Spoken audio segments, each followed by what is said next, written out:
Yo, what's up, everybody? Welcome back. TJ McClellan, broker of Fitness Realty. This is a video produced by Fitness Realty and myself. Welcome to my office, and today we are going to be talking about, are you running your business like a business?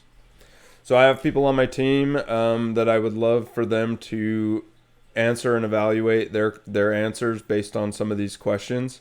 And also, this is just for any type of business, really, to determine if you're running your current business like a business and producing or being productive towards making it successful.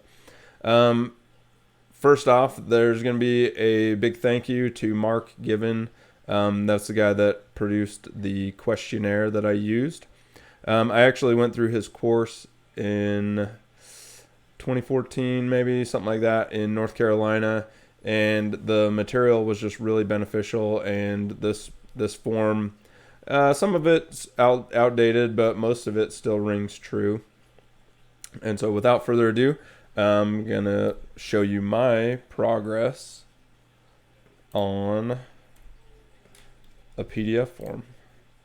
So you can see this was the very first time that I answered this questionnaire, 2016. I don't know if that was in the first of the year, middle of it, end of it, whatever. The thing that you're going to see is the way I'm running my business and the way I'm really marching towards keeping it flowing like a business. So I'm not going to go over every one of these questions. I just wanted to go over the ones that I marked yes in. Let's see, at the time, do I have a neatly bound personalized CMA market presentation? I did, so that was nice. Can you show your client how to price their home to sell in their time frame? Of course, I could do that. Sweet. Do you have a marketing plan and checklist for your listings? I do have a marketing plan. Let's see. Do you know your product, your market, and your competition? Yes. I know this very, very well now, much more so than in 2016. Is your financial house in order so you are not distracted? Yes. Excuse me. Do you know where your business comes from specifically? Do you track your last 10 transactions? Yep. And do you have a personalized website and social media presence? Yes. We're going to touch on that a little bit more when we talk about it here in a minute. Oh, so you can see I had 7 yeses out of this entire package, and you can see in 2016, I can just tell you we weren't as busy as we are now, and most of that was due to lack of experience. I wasn't running my business like a business. I was only taking deals that kind of just fell in my lap, and that's not really how to make a productive business. So you can see in 2018, I had 20 yeses. In 2018, we were far, far busier than in 2016.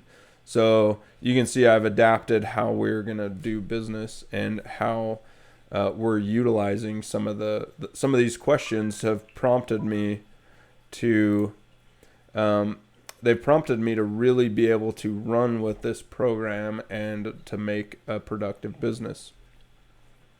So I'm not going to go over each one of these on this one. Let's skip down to 2019. You can see this little piece of blue tape. I have it hanging up on my wall, so I'm always looking at at this thing. So I just did this maybe a couple weeks ago. So right now it's end of October, and so I think I did it the 1st of October. But you can see I went from 7 yeses to 20 and now to 26. Now, some of these no's, I'm telling you, I just am never going to do some of them. So this form, like I said, is a little outdated, and some of it doesn't fit how I want to run a business. But you can see, let's talk about maybe a few of these. Let's talk about a few of the no's, actually, because that's where I want to actually get better and maybe perform better.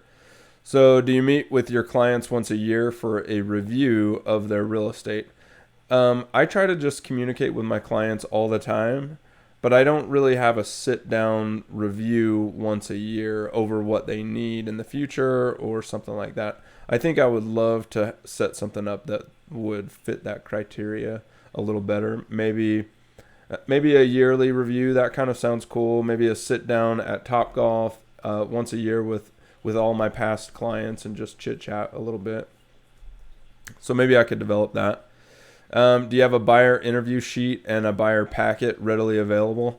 I don't have buyer packets. I usually just say, are you ready to look for a house? I put them on Home Scout and let them start just thumbing through listings. And then as I'm seeing what they're selecting in their listings that they're previewing, then I start to mold the criteria that I want to send them on the MLS. So I'm not sure if I'll ever have this buyer interview sheet or a buyer packet. We'll see. Maybe that's something that's outdated for me. Do you have a pre-listing interview form near your phone? First off, I don't have a home phone, so that doesn't fit. And then a pre-listing interview form, I don't really have any of that either. I just ask them a lot of specific criteria questions and then set up a walkthrough with their house or at their house so I can see what type of listing, what type of criteria we're looking at, a time frame. There's just far too many questions to go into this, so I guess I don't have one of those. Let's see. Do you know how to calculate absorption rates and odds of selling? I know how to calculate absorption rates and odds of selling, but the thing that I don't like here is we sell almost every single home that we list. If our clients take our advice on price, we're going to sell it. So the odds of selling, if they bring it to our company, are super, super high. I only have issues with clients that think their house is worth $100,000 over budget.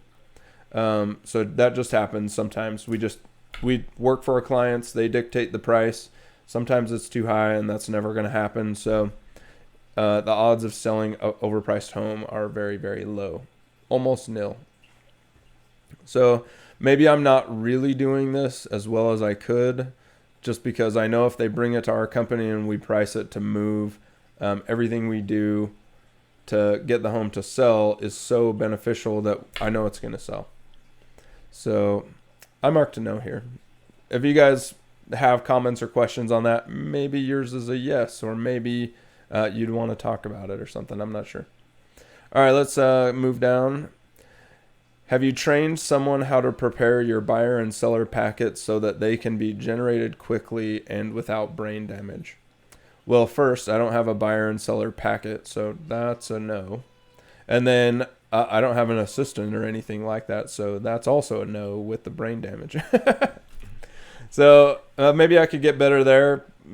I don't feel like, well, right now, the way I run a business, I like to be hands-on and I like to have control over what my buyers and sellers see. So I just do it myself.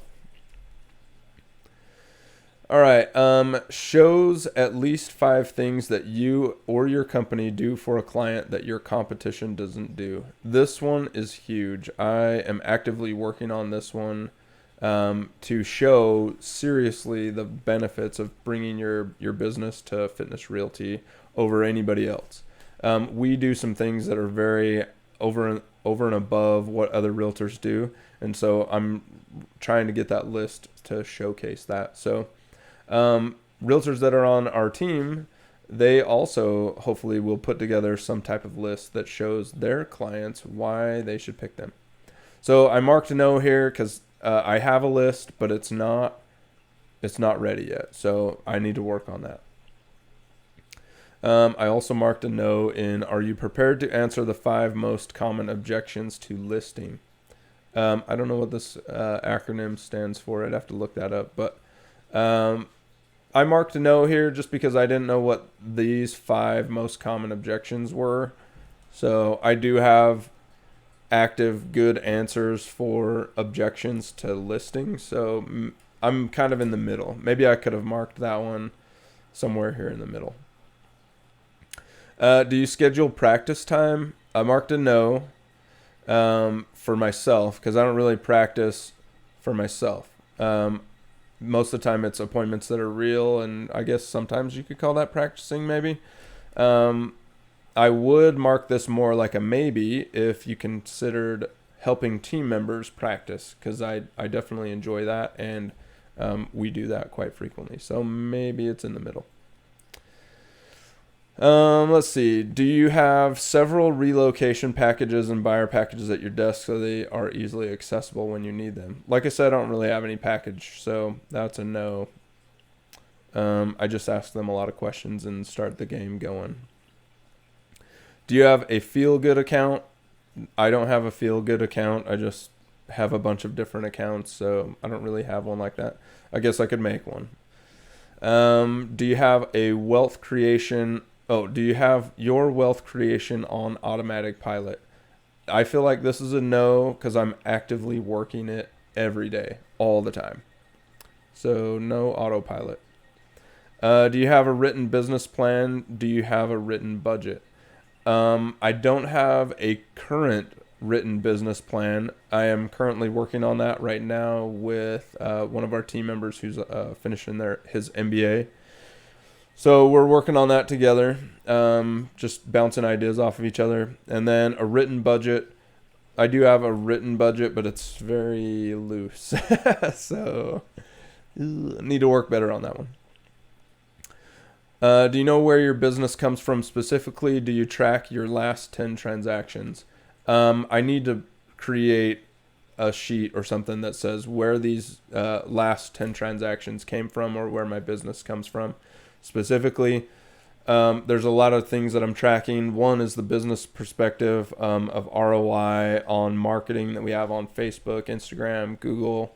So those items I'm tracking where the business comes from, like Jive lead calls, or where actual leads come from. But in my personal business, I'm not really running that all that good, so I need to work on that. Do you have a written career plan visualizing yourself in the future 5, 10, 15 years? I marked this as a no. I want to grow our company. That's all I know. I don't have a real solid plan for that. I'm making one though, so that's something. Do you have a written bucket list? Do you have it easily available to review? A bucket list I don't have. I have a whole list of goals that are actually on this wall next to me on a whiteboard. So that's just goals and stuff, but it's not a bucket list. So I marked a no. Are you easily distracted by what the Wall Street Journal describes as FOMO? I put no. This feels like no is a better answer. So I'm not really sure. And then, do you know your income per hour? I don't track it that way. I just go work hard, have fun with clients, close deals, and say thanks to them at the end of the day. So I marked this as a no as well. All right. Whew. Now, that's it. That's all that's on that list. I have this list for all the team members. It's in the view only marketing folder. It's called Mark Given Material, I believe. You can check in there. You'll be able to find it. This sheet is in there. You can just print one out, answer those questions for yourself, and see if you're running your business like a business. So as always, I just wanted to ask everybody, and thank everybody for coming and viewing, watching, liking, and sharing. Please leave a comment down in below so I can know if the material was good, if the sound quality was good, or if you just didn't like it or whatever. Give us a thumbs down. Let me know. And really appreciate everybody, and thanks. Have a nice day. We'll see you on the next video.